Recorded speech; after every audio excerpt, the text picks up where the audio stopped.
The boxing gym laughed when I signed up, not knowing I'd killed a man in the ring. The sound of their laughter echoed off the concrete walls of Southside Boxing Club as I filled out the membership form with shaking hands. There were 8 fighters scattered around the gym that Monday morning in October, some hitting heavy bags, others doing footwork drills, all of them glancing at me with barely concealed amusement. I was 32 years old, wearing a discount store tracksuit that hung loose on my frame, and I probably looked exactly what they assumed I was. Another middle-aged guy having a midlife crisis, thinking he could learn to box and feel tough. The gym owner, a thick-necked former cruiserweight named Cal Burton, took my $50 cash for the month and told me the beginner's class started at 6 p.m. He said it in a tone that suggested I'd quit within a week. I thanked him and asked if I could use the gym now, just to get familiar with the space. Cal shrugged and pointed towards some ancient equipment in the corner, the stuff nobody wanted to use. A speed bag with a torn leather cover, a heavy bag that leaked sand from a rip near the bottom, hand wraps that looked like they'd been white sometime in the previous decade. I walked over and started wrapping my hands, the movements automatic after 15 years away from boxing. My hands remembered even if I'd spent every day since trying to forget. One of the fighters, a muscular guy in his mid-20s with Reyes tattooed across his shoulder blades, stopped his workout to watch me wrap my hands. He nudged his training partner and said something I couldn't hear, but their laughter was clear enough. I'd been Dante Kozlov once, undefeated in 23 professional fights, Eastern European champion at 28, being groomed for a world title shot. That life ended 4 years ago in a ring in Budapest, when I threw a left hook that landed wrong and Viktor Popov never got up. The autopsy showed an undiagnosed brain aneurysm that ruptured from the impact. The investigation cleared me of any wrongdoing. The boxing commission ruled it a tragic accident. Viktor's family sued me anyway, and the settlement took everything I'd earned.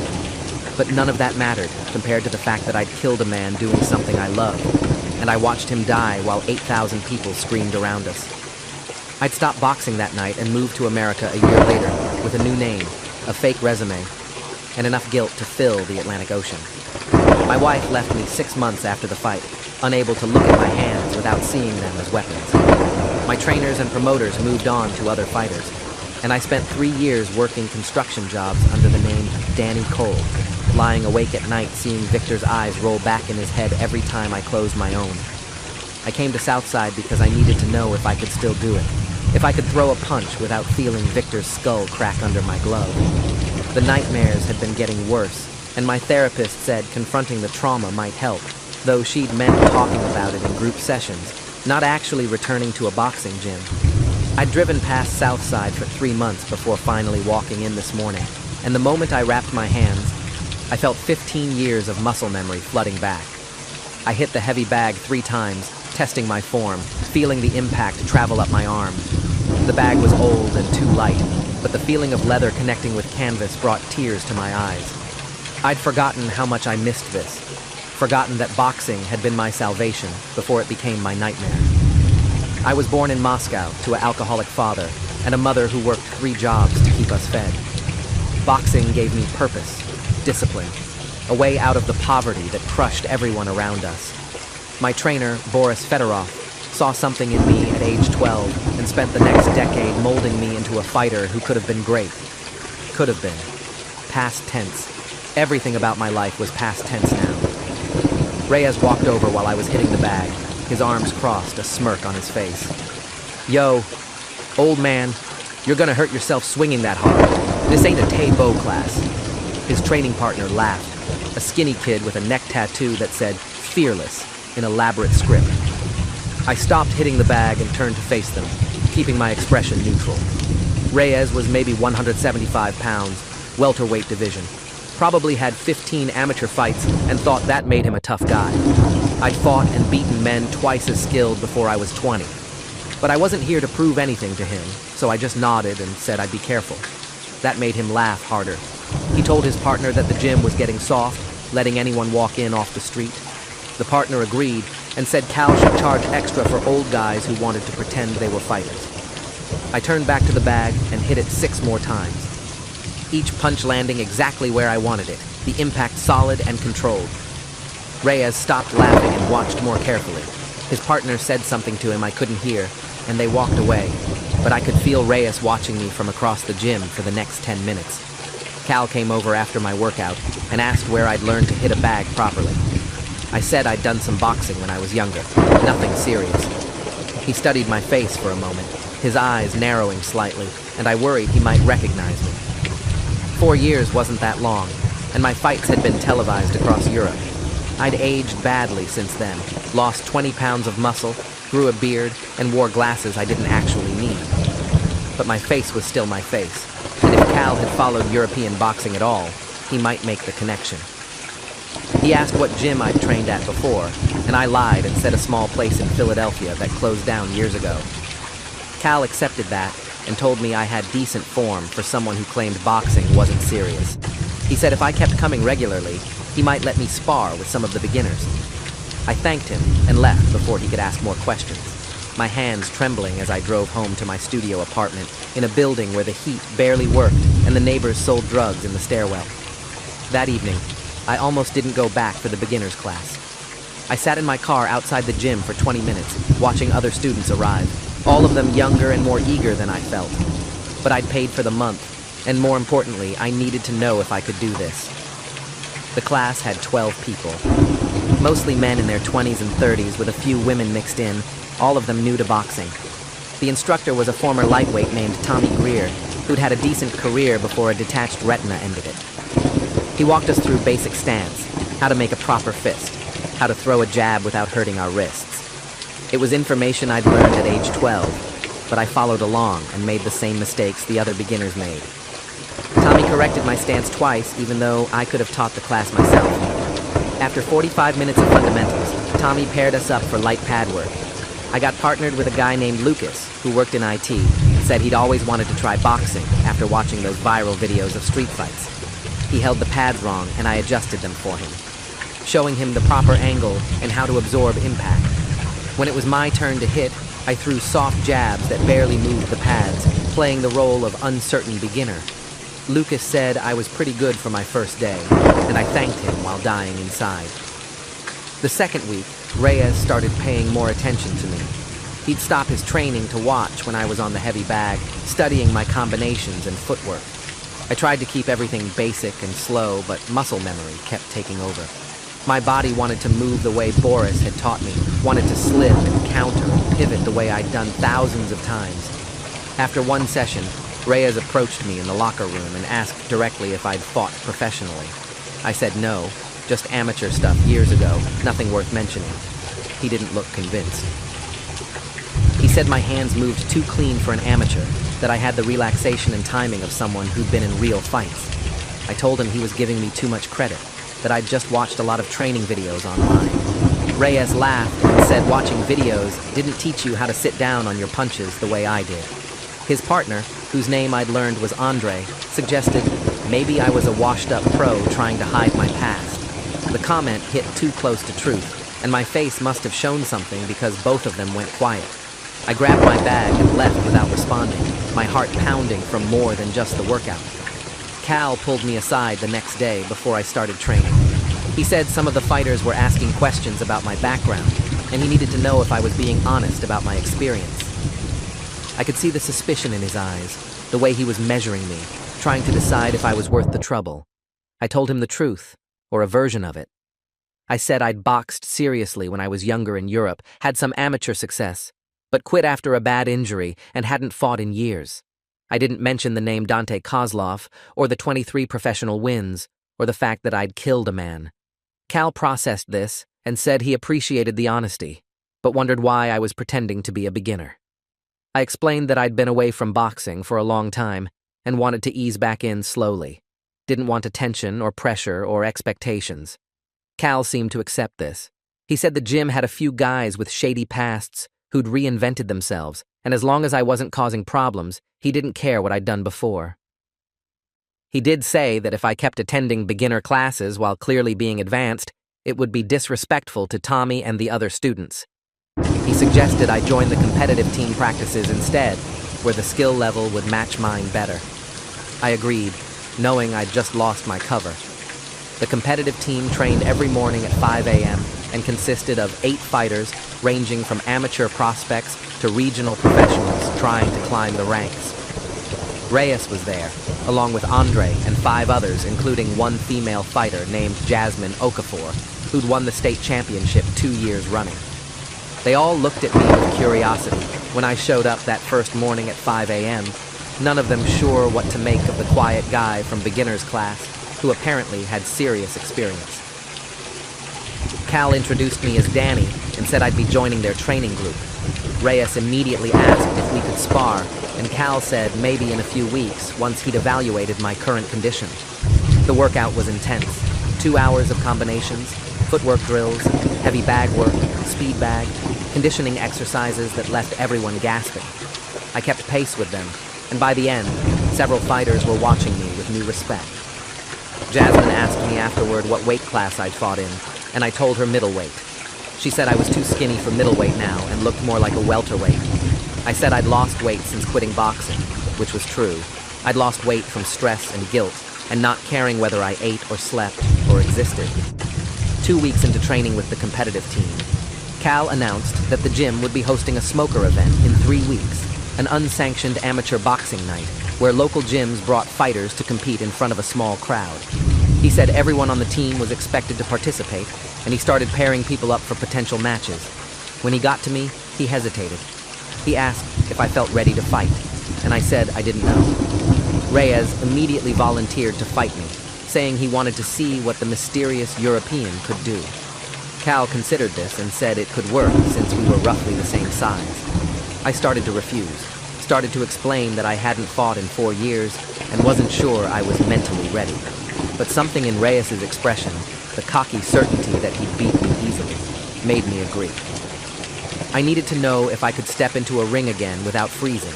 Needed to know if I could throw punches at someone who was trying to hurt me without seeing Victor's face. Cal scheduled us for the main event of the smoker, 5 rounds at welterweight, and suddenly I had 3 weeks to prepare for my first fight since Budapest. The training intensity increased as the smoker approached. I worked with Tommy on pad drills, with Jasmine on defensive movement, with Cal on strategy and ring generalship. The rust came off slowly, but steadily. My timing returned, my reflexes sharpened, my conditioning improved. But every time I visualized the fight, I saw Victor collapsing instead of Reyes.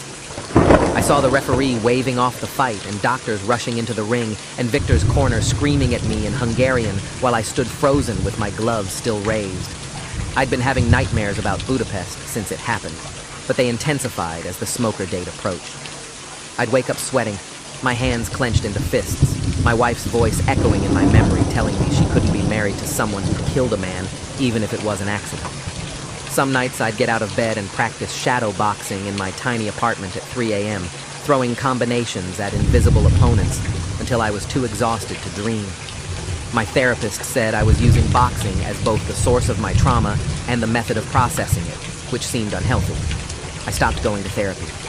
1 week before the smoker, a man in an expensive suit showed up at the gym looking for me. He introduced himself as Leonard Voss, a boxing manager and promoter who worked with fighters in the Northeast region. He said he'd been watching me train through the gym's windows and recognized my style, the specific way I set up my left hook and managed distance. He asked if I'd ever fought under the name Dante Kozlov. The gym went silent. Every fighter stopped working and turned to look at me. I could have lied, could have denied it, but Leonard clearly knew the truth and was just giving me the chance to admit it. I said yes, I'd been Dante Kozlov, and I'd quit boxing after the Victor Popov fight. Leonard nodded slowly and said he'd thought so. He'd promoted Victor's previous 3 fights and had been at the Budapest event that night. He'd watched me kill Victor from ringside. The words hung in the air, and I saw the faces of the other fighters change as they processed what they'd just heard. Reyes looked shocked. Andre looked sick. Jasmine looked at my hands as if seeing them for the first time. Leonard said he hadn't recognized me at first because I looked so different, but my movement patterns were unmistakable. He asked why I was fighting in a low-level smoker when I'd been a legitimate title contender. I explained about the lawsuit, the guilt, the need to leave boxing behind and start over. Leonard listened without judgment and said he understood trauma, but thought I was wasting my talent hiding in a gym fighting nobodies. He said if I was serious about boxing again, he could get me real fights, sanctioned bouts against ranked opponents, a path back to the level I'd been at before Budapest. I told him I wasn't interested in that life anymore. Leonard handed me his business card anyway and said to call him if I changed my mind. After he left, the gym stayed quiet for a long moment. Then Reyes said, "You killed someone?" His voice was different now, not cocky or mocking, just genuinely unsettled. I explained what happened in Budapest, the undiagnosed aneurysm, the investigation that cleared me, the family's lawsuit, all of it spilling out in a rush because I was tired of hiding. Cal asked why I hadn't told him any of this from the start. I said I'd wanted to leave Dante Kozlov dead and buried with Victor, wanted to be just Danny Cole, amateur boxer, nobody special. Tommy asked if I was still planning to fight Reyes at the Smoker. I said I'd withdraw if people felt uncomfortable, but Reyes immediately said no. The fight was happening. His voice had a different quality now, less cocky and more respectful, maybe even nervous. He said he trained for 3 weeks and wasn't backing out regardless of my past. Cal said the fight would proceed as scheduled, but made me promise I'd pull my punches and keep it technical rather than trying to hurt anyone. I promised, though we both knew that once you're in the ring and someone is hitting you, instinct takes over. The next few days of training were awkward. Everyone treated me differently, more carefully, as if I might snap and hurt someone. Andre stopped talking to me entirely. Jasmine asked me once if I had nightmares about Victor, and I said yes, every night. She said she had a sparring partner get seriously hurt once, a freak accident with a head clash, and the guilt had almost made her quit boxing. She understood in a way the others didn't. That conversation helped more than 6 months of therapy had. The night before the Smoker, I couldn't sleep. I lay in bed staring at the ceiling, remembering Budapest in excruciating detail. The crowd had been loud and energetic, mostly Hungarian fans supporting Victor, the local favorite. I'd been the foreign challenger, the Russian nobody expected to win. The first 2 rounds had been competitive, both of us feeling each other out, landing occasional clean shots. Victor was tough and skilled, a pressure fighter who wanted to walk me down and break my will. In the 3rd round, he caught me with a hard right hand that hurt, and I'd circled away, reset, then countered with a left hook when he pressed forward.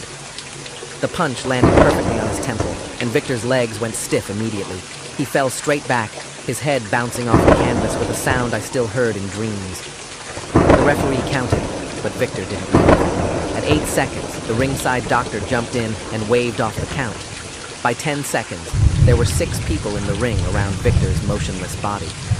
I'd stood in the corner, confused, watching them work on him, watching them lift his eyelids and shine lights and shake him and finally start chest compressions. The ambulance took 20 minutes to arrive because of traffic, and by then, Victor had been unconscious for 25 minutes. He died 3 hours later in the hospital without ever waking up. The Smoker was held in a converted warehouse with a regulation ring set up in the center and folding chairs arranged around it for maybe 200 spectators.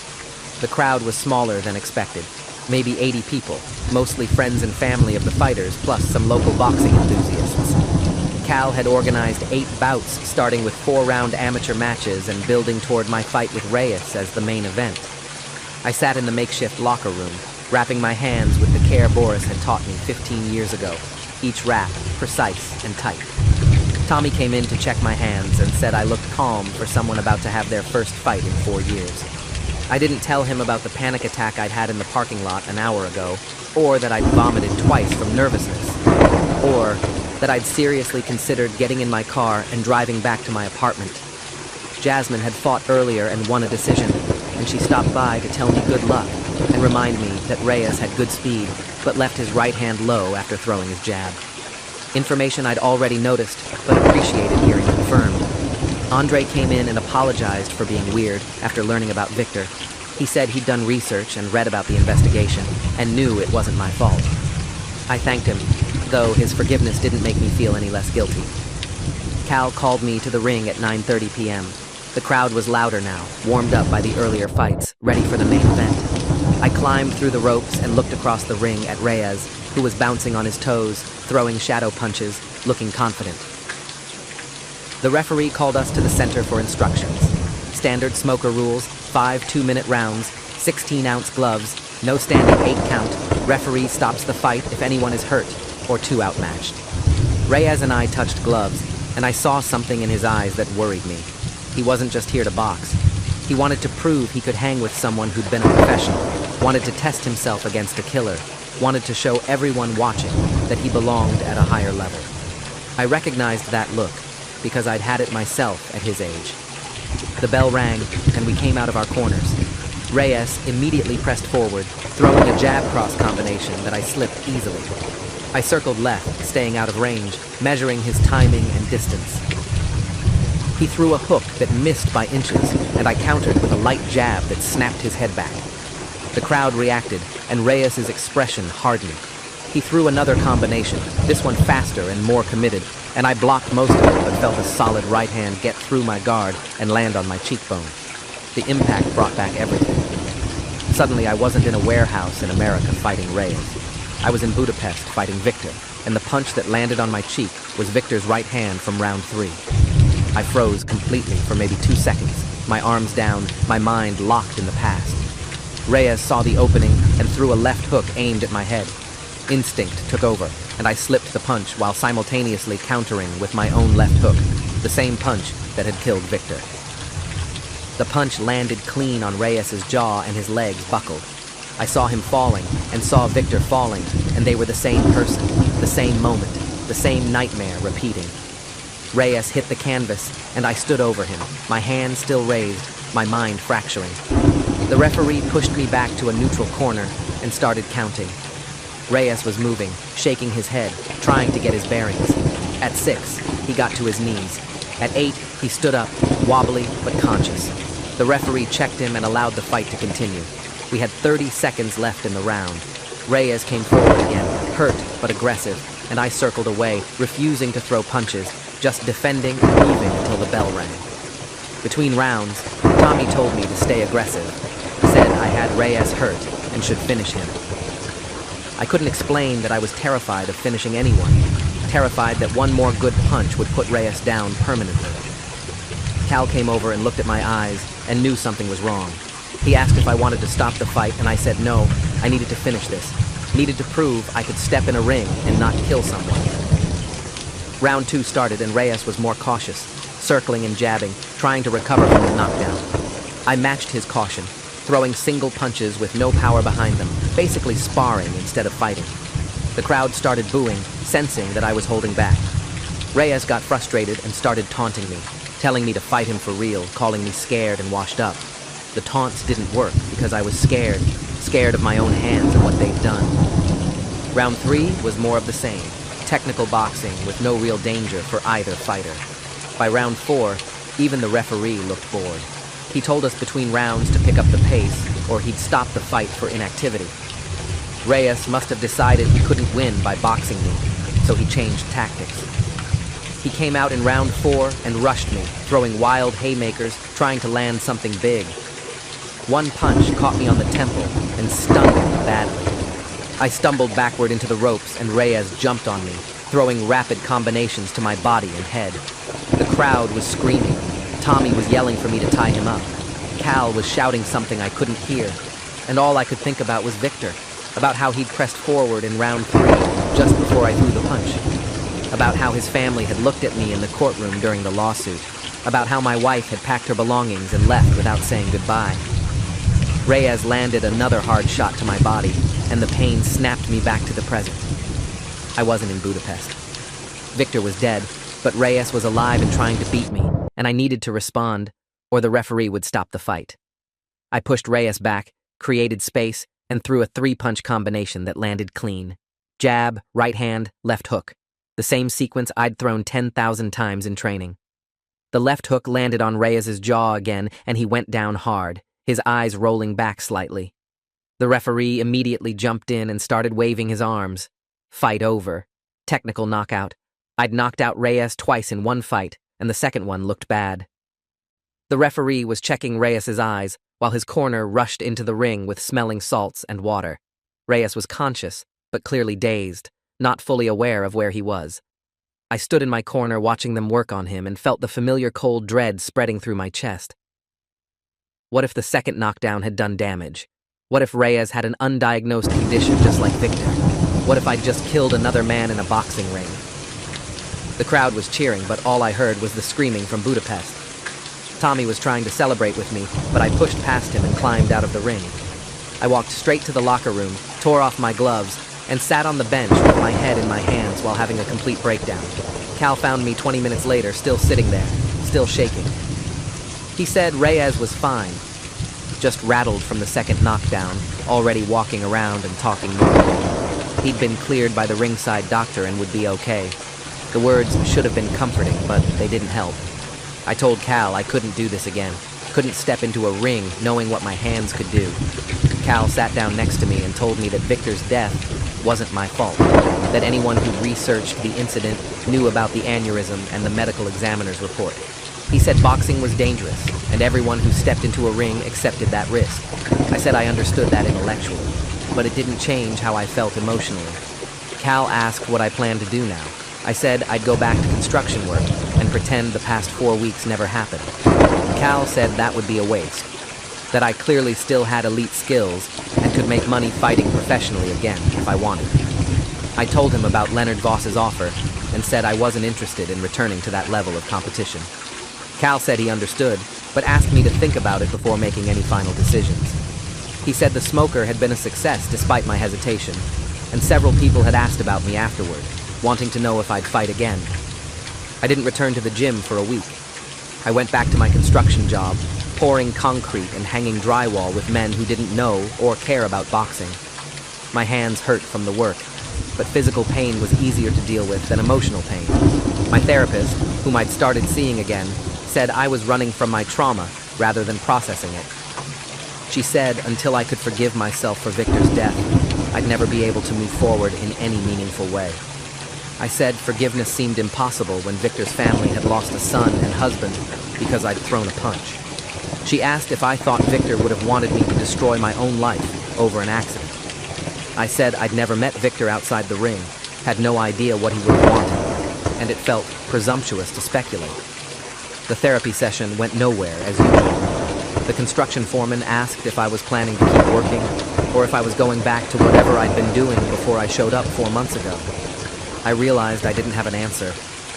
Boxing had defined my entire life from age 12 to 28, and then I'd spent 4 years pretending I wasn't a boxer. But avoiding boxing hadn't made the guilt go away. It had just left me hollow and directionless. Leonard Voss called my cell phone on a Friday evening 2 weeks after the smoker. He said he'd heard about my fight with Reyes and wanted to reiterate his offer to management. He had a fight lined up in Atlantic City in 8 weeks, a 10-round welterweight bout against a ranked opponent. Good money, legitimate competition. I asked how he'd gotten my number, and he said Cal had given it to him. I asked Cal about it the next day, and he admitted Leonard had been persistent, calling multiple times, offering Cal a finder's fee if he could convince me to fight professionally again. Cal said he'd refused the money, but gave Leonard my number because he thought I needed to hear the offer directly. I was angry at first. But Cal said he'd watched me for weeks and could see that I was stuck between my past and my future. He said Leonard's offer was a chance to move forward instead of staying paralyzed. I told Cal that moving forward meant accepting I was a fighter who'd killed someone, and I didn't know if I could build a life on that foundation. Cal said boxing was what I did, not who I was, and that Victor's death didn't define me unless I let it. The words sounded true, but I didn't know how to believe them. I called Leonard 3 days later and said I'd take the Atlantic City fight. He sounded genuinely happy and said he'd send over contracts immediately. The purse was $15,000, which was decent money for a comeback fight at my level. My opponent was a fighter named Damon Sterling, with a record of 18 wins and 4 losses. All 4 losses coming against top-ranked contenders. Sterling was a gatekeeper, someone promoters used to test whether rising fighters were ready for elite competition. If I beat Sterling, it would signal I was back for real. If I lost, Leonard would probably drop me and my comeback would end before it really started. The fight gave me a concrete goal for the first time in 4 years. I started training seriously again, not just to stay in shape, but to prepare for a specific opponent. Cal connected me with a nutritionist to help me gain back some of the muscle I'd lost. Tommy worked with me on ring strategy. Jasmine sparred with me 3 times a week, pushing my conditioning and reflexes. Even Reyes, who'd recovered fully from our fight, offered to help with training.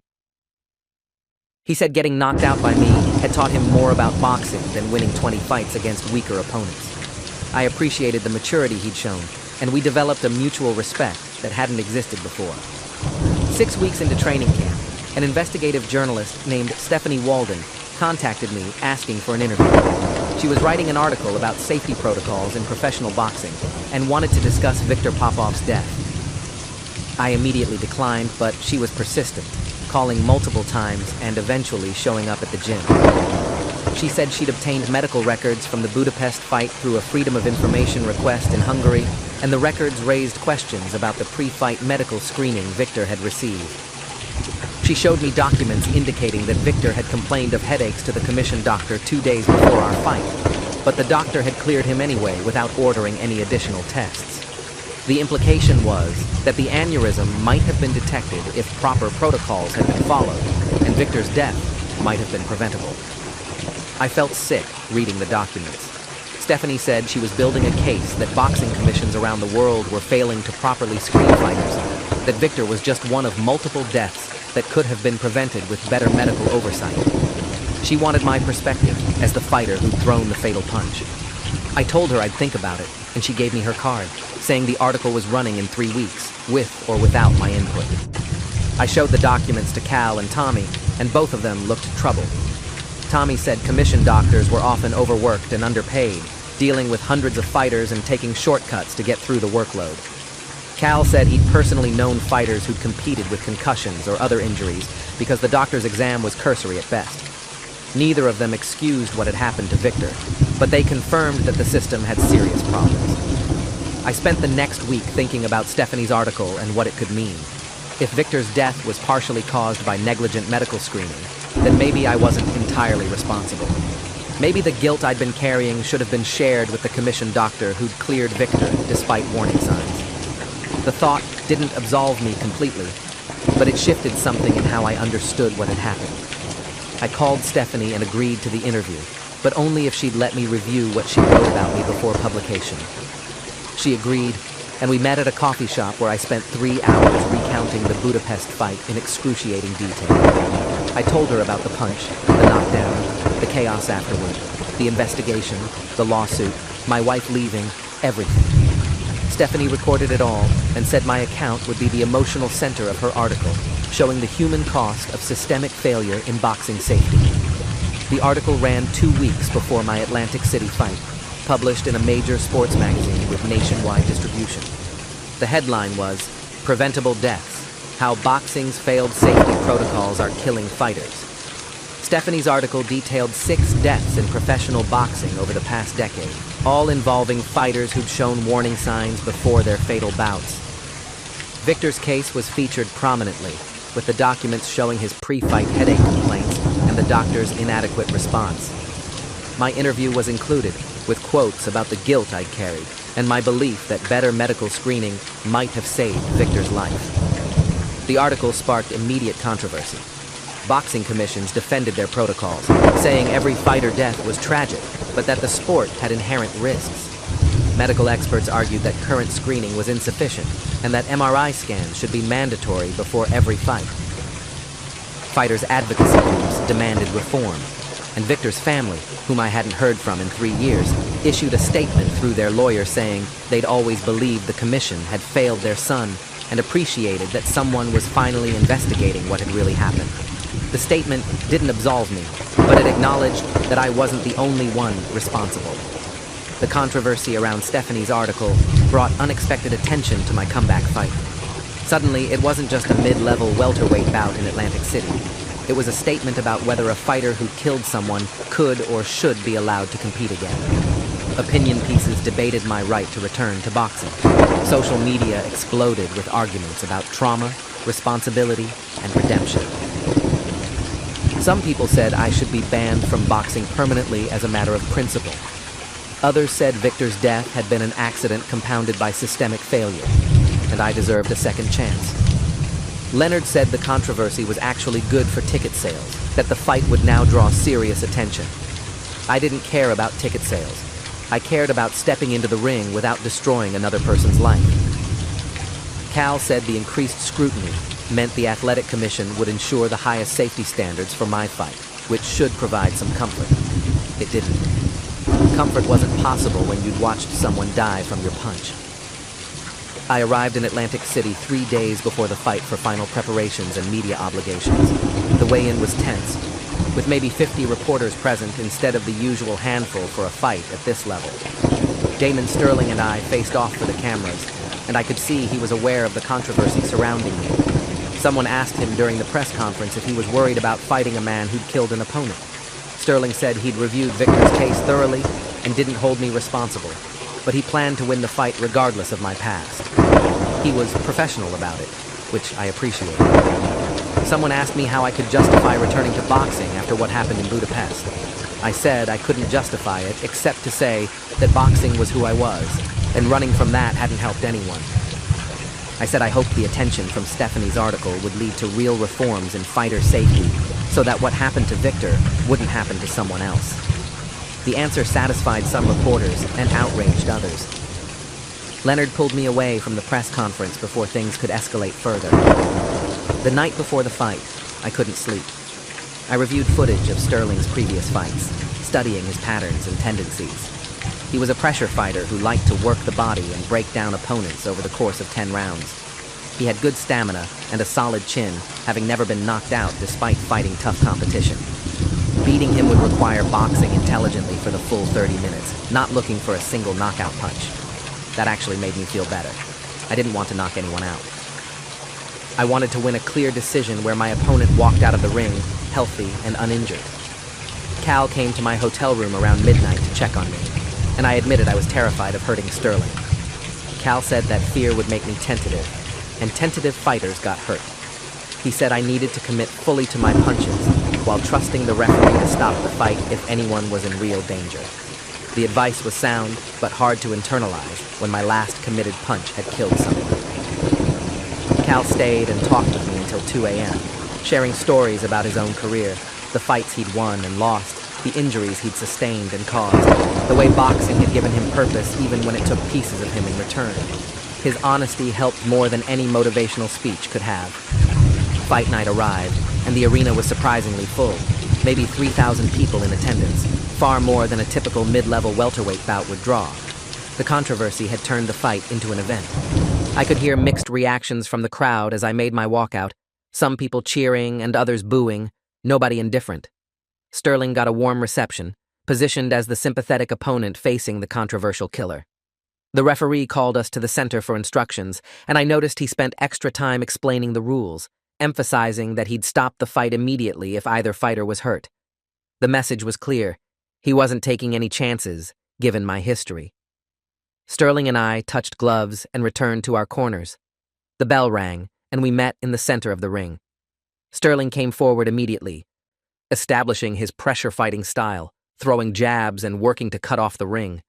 I circled left, staying mobile, countering with my own jab when he got too close. The first round was feeling-out process, both of us measuring distance and timing. I won the round narrowly on activity, but nothing significant happened. Between rounds, Tommy told me to start sitting down on my right hand, that Sterling was leaving it open when he threw his jab. I said I'd work on it, though I was still hesitant to throw power punches. Round 2 saw Sterling increase his aggression, targeting my body with hooks that landed solidly. The body shots hurt and slowed my movement. Tommy was right about the opening for my right hand, and midway through the round I threw it hard for the first time, landing clean on Sterling's jaw. His head snapped back and his legs wavered slightly, but he didn't go down. I'd hurt him, but not badly. He circled away, recovered, and came back with renewed caution. The round ended with me ahead, but Sterling proving he could take my power. Round 3 was tactical, both of us boxing carefully, landing occasional clean shots, but neither willing to take big risks. Sterling was winning the body attack, and I could feel my stamina being effective. Rounds 4 and 5 were close, competitive rounds where we traded advantages. By round 6, Sterling seemed to be winning on points, his consistent body work outscoring my cleaner but less frequent headshots. Tommy told me between rounds that I needed to pick up the pace, that I was letting Sterling control the fight. Cal added that I was boxing too cautiously, that I needed to commit to my combinations the way I'd done in my prime. I knew they were right, but committing fully meant accepting the risk of seriously hurting Sterling. Round 6 saw me increase my output, throwing more combinations, mixing body and headshots. Sterling responded in kind, and we had the best round of the fight, both landing clean punches, both showing we belonged at this level. The crowd was fully engaged now, cheering every exchange. Round 7 was the turning point. Sterling caught me with a left hook to the body that hurt badly, dropping me to one knee for the first time in my professional career. The referee started counting, and I took the full 8 seconds to recover, using the time to clear my head and assess the damage. My ribs felt bruised, but nothing was broken. The referee let the fight continue, and Sterling came forward looking to finish me. He threw hard combinations, trying to land another body shot that would end the fight. I covered up, moved away, survived until the bell. Between rounds, Tommy worked on my ribs with ice, while Cal told me I needed to dig deep, that Sterling would come out aggressive in round 8, trying to finish what he started. He said I had to meet Sterling's aggression with my own, or the fight was over. Round 8 began, and Sterling pressed forward as predicted. But this time I stood my ground instead of circling away. We exchanged punches in the center of the ring, both landing, both hurt, both refusing to back down. The crowd was screaming. I landed a right hand that stunned Sterling, then followed with a left hook, the same punch that had killed Victor. For a split second I hesitated, my body frozen by memory. Sterling saw the opening and threw a desperation uppercut that caught me flush on the chin. Everything went bright white, and my legs turned to rubber. I stumbled backward into the ropes, barely conscious, and Sterling jumped on me, throwing everything he had. The referee was watching closely, ready to stop the fight. I covered up and somehow survived until the bell, saved by the round ending. Tommy and Cal worked frantically between rounds, dumping ice water on my head, shouting instructions I could barely hear through the ringing in my ears. Cal said I'd been hurt badly, that my chin was compromised, that one more shot like that and the fight was over. He said I needed to box smart in rounds 9 and 10, stay away from Sterling's power, use my jab and movement to win on points. Tommy said I was still ahead on his scorecard, but it was close, that these last 2 rounds would decide everything. Round 9 started, and I followed the game plan, boxing from distance, using my jab to keep Sterling away, moving constantly to avoid his power shots. Sterling was tired too, his punches coming slower, his footwork less crisp. We were both exhausted, both hurt, both trying to survive until the final bell. I won round 9 clearly by staying disciplined and outboxing Sterling. Going into round 10, I was probably ahead, but not by enough to coast. I needed to win the final round, or at least not lose it badly. The bell rang for the last time, and we came out cautiously, both knowing this round would determine the fight. Sterling tried to mount one final surge, but didn't have the energy. I countered his attacks with combinations. Landing the cleaner punches, controlling the ring center. With 1 minute left, Sterling caught me with another body shot that hurt, but I fired back with a 3-punch combination that snapped his head back. The crowd was on their feet for the final 30 seconds as we exchanged everything we had left. The bell rang, ending the fight, and we embraced in the center of the ring, both of us knowing we'd given everything. The referee raised both our hands while we waited for the judge's decision. The announcement came after what felt like an hour, but was probably 90 seconds.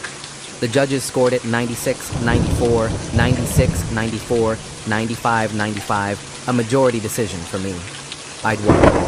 I'd stepped into a ring 4 years after killing Victor Popov and won a legitimate fight against a ranked opponent. More importantly, Damon Sterling was standing next to me, hurt but healthy, smiling despite the loss. I hadn't killed anyone, hadn't even knocked anyone down, had just boxed well and won fairly. The relief I felt was so intense I started crying in the ring, tears running down my face while the crowd cheered and booed in equal measure. Sterling hugged me and said it had been an honor to share the ring with me. Leonard climbed through the ropes, celebrating and talking about future fights. Cal and Tommy were shouting congratulations. But I could barely process any of it because for the first time in 4 years, I felt something other than guilt. I felt like maybe I could do this. Maybe I could be Dante Kozlov again, without it meaning I was a killer. Maybe boxing could be something I did, rather than something that defined my nightmares. The celebrating continued in the locker room and later at a restaurant where Leonard bought everyone dinner. People kept asking me how it felt to win my comeback fight, and I kept saying it felt good, which was inadequate, but true. What I couldn't articulate was that the win mattered less than the fact that my opponent had walked away healthy. That was the real victory. Sterling joined us for dinner, showing the kind of class I hadn't expected. We talked about the fight, about boxing in general, about our respective careers. He said he'd fought me clean and fair, and I'd been the better man that night. I returned the compliment and meant it. He'd pushed me harder than anyone since Budapest, and proven I could still compete at a high level. After dinner, I walked back to my hotel alone, wanting time to process everything. My phone had dozens of messages congratulating me or condemning me, depending on the sender's perspective on whether I should have been allowed to fight. I ignored all of them and called my therapist instead. She answered on the third ring, and I told her I'd won my fight and nobody had gotten hurt. She said she was proud of me for confronting my trauma directly. I said I still felt guilty about Victor, probably always would, but maybe I could carry that guilt without letting it destroy me. She said that sounded like progress, and for the first time, I agreed. I flew home the next day and returned to training at Southside, where the fighters welcomed me back as one of their own. Leonard called with offers for future fights, and I accepted a bout scheduled for 3 months out, another step in rebuilding my career. Stephanie Walden's article continued generating attention, and 2 boxing commissions announced they were revising their medical screening protocols, implementing mandatory brain scans for all fighters. The changes came too late for Victor, but might save future lives. His family's lawyer contacted me, saying they appreciated my participation in Stephanie's article and hoped the reforms would honor Victor's memory. The message didn't ask for forgiveness, didn't offer closure, just acknowledged that we'd all been victims of a failed system. I kept training, kept fighting, winning 4 more bouts over the next year while working with Stephanie to advocate for better safety standards in boxing. The guilt over Victor never fully disappeared, but I learned to channel it into making the sport safer rather than running from my past. Cal said I'd become a better fighter and better person by facing what I'd done instead of hiding from it. Maybe he was right. I was Dante Kozlov again, the name no longer synonymous with killer, but with survivor, someone who'd made a tragic mistake and was spending the rest of his life trying to prevent others from experiencing the same tragedy. That wasn't redemption exactly, but it was something I could live with. Thanks for watching till the end. Make sure to subscribe and like to not miss the next story.